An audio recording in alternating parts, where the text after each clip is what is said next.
The last session is a bit of a dogfight, right? I would put that way.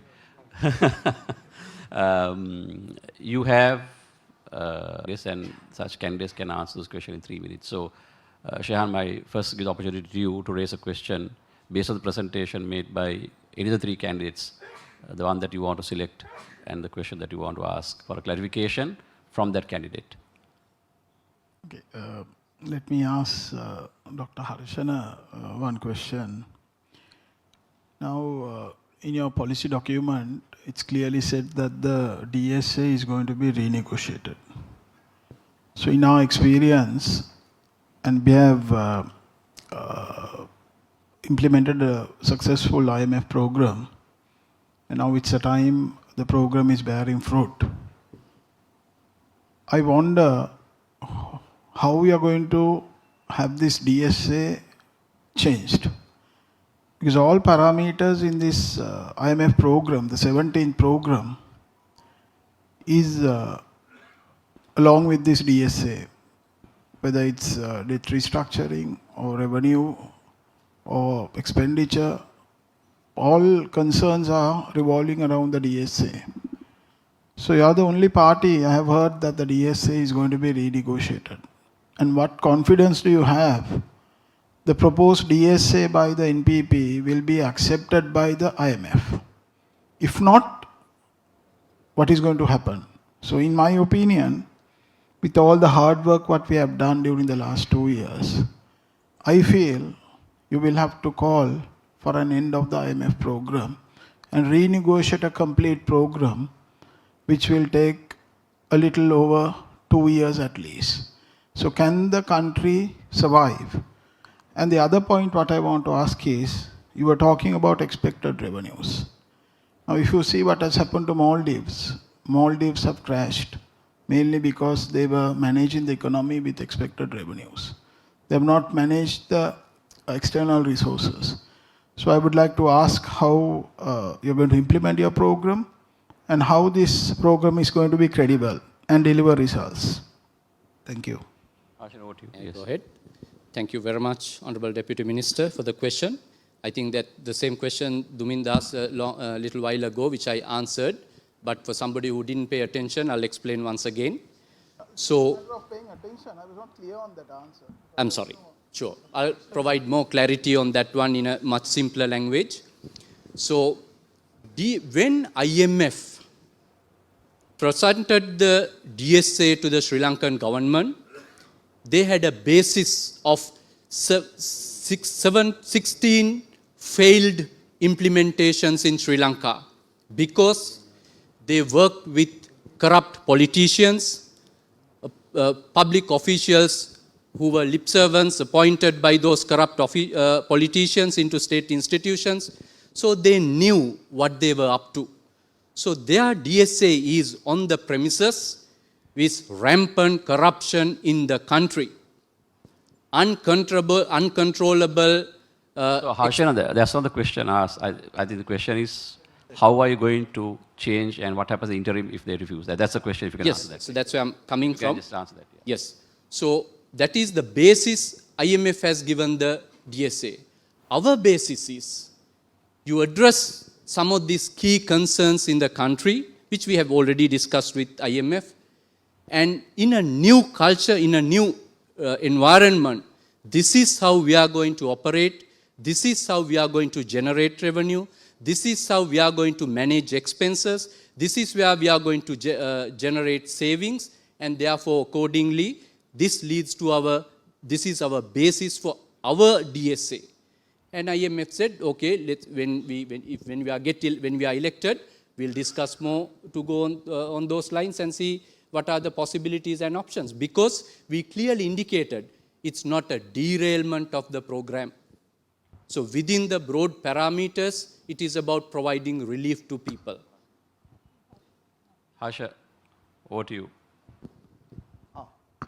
You can choose one candidate to ask a question from.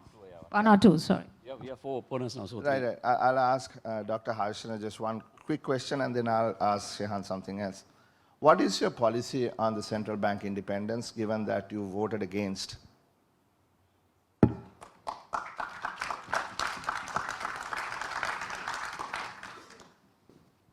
Thank you. Our policy is independence not only to central bank. All state institutions must be relieved from the clutches of politicians.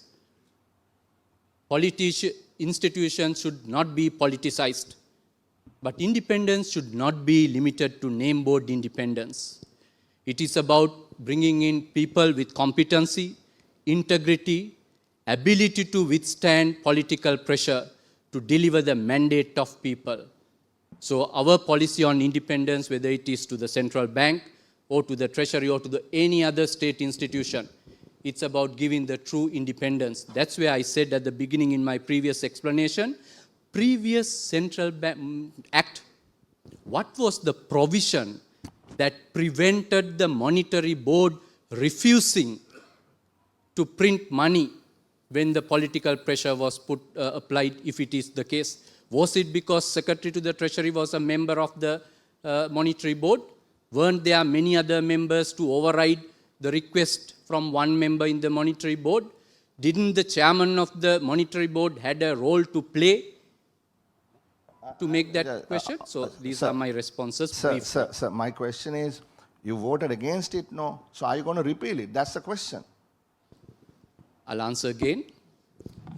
We will strengthen it further.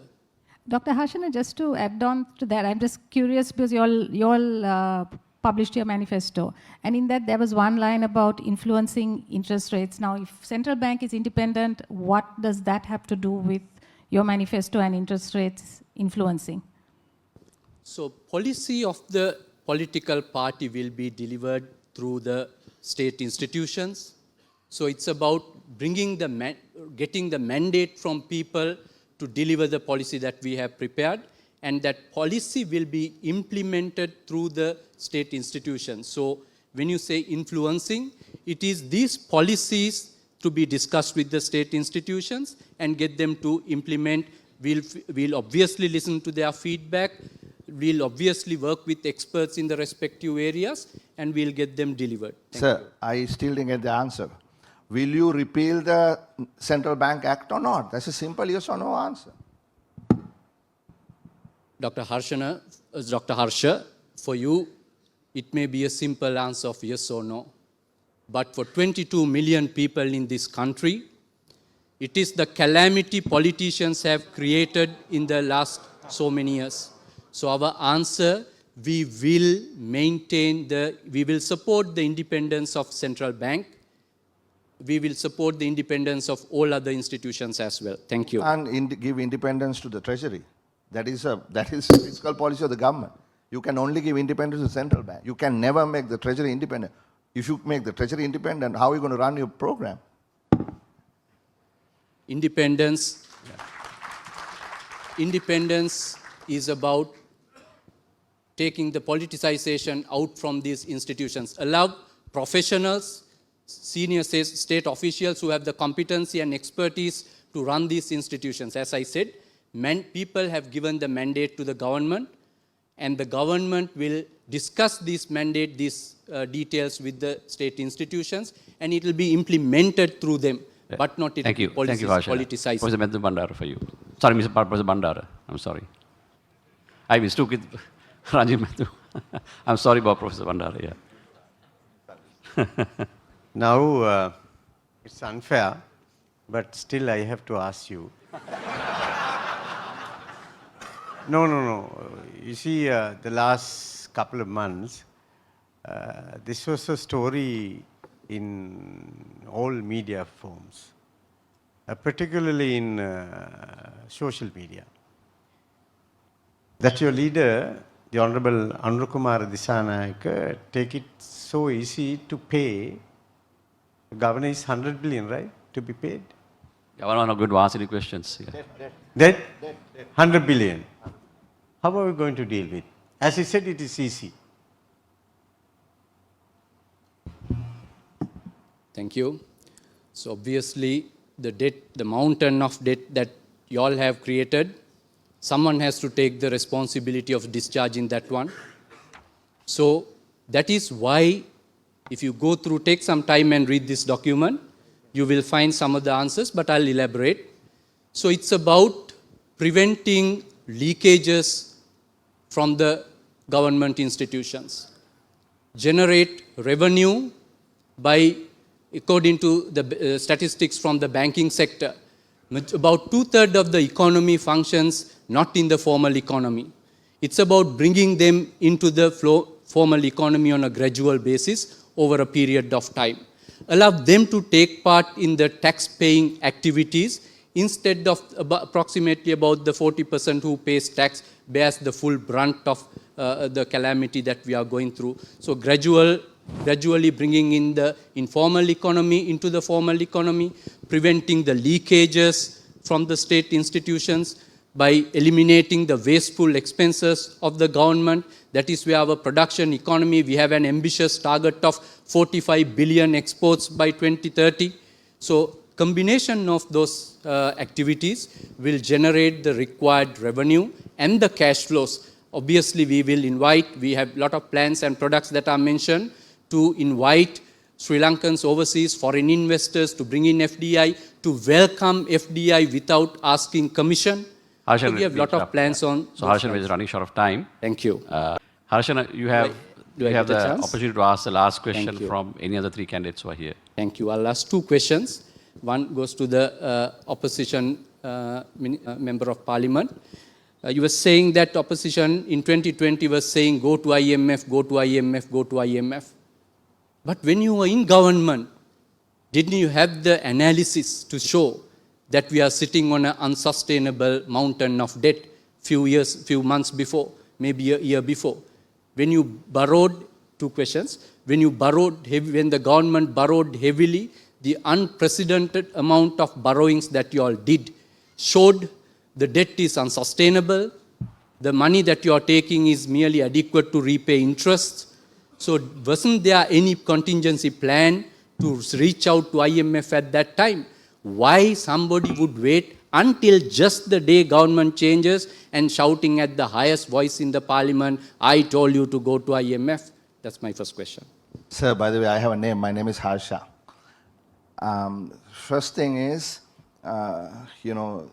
departed Mangala Samaravira did a lot to fix the problem. There was a medium-term debt management strategy that was passed in 2018. Unfortunately, on the coup on 28th of October, that got thrown away. If we actually followed the MDTS, we would not have fallen into this mess.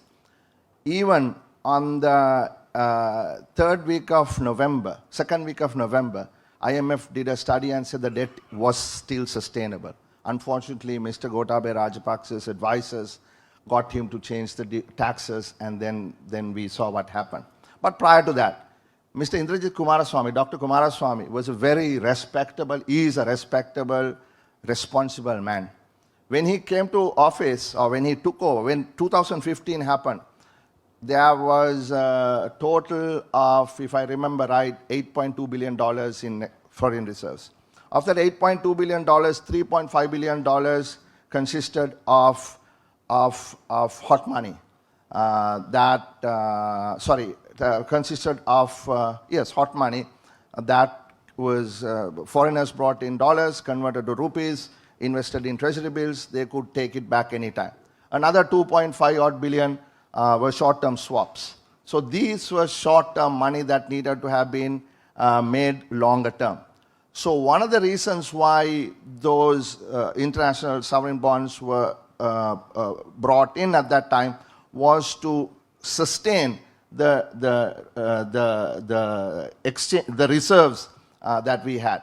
Because by the time the 2019 government came to office, I believe there was about $7.6 billion in reserves.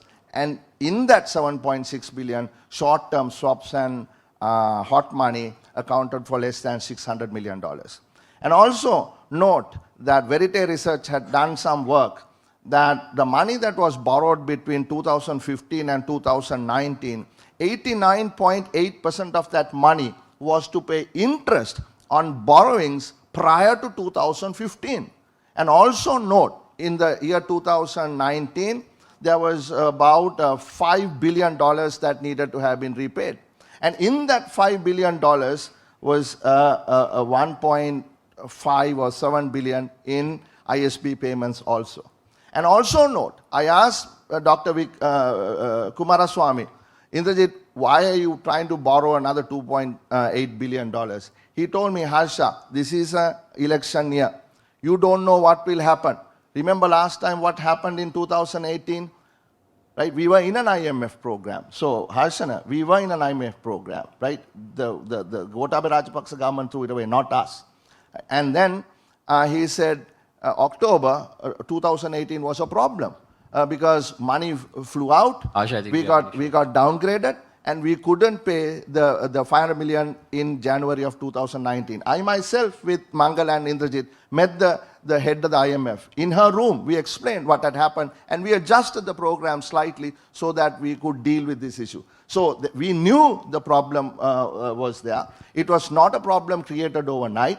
The issue is and continues to be that we are not focusing on tradable growth. And unless we are able to get our growth coming from the tradable sector, mainly exports, and internationally competitive import substitution, we are never going to be able to fix this problem. So therefore, we know what the problem is. I mean, I'm not going to throw mud at anyone. I didn't thus far, and I don't intend to do it now. But, you know, people did attempt to do the right thing, and it's unfortunate that our people didn't understand the gravity of the problem and went for false promises and elected that government. I hope it doesn't happen again. Thank you very much.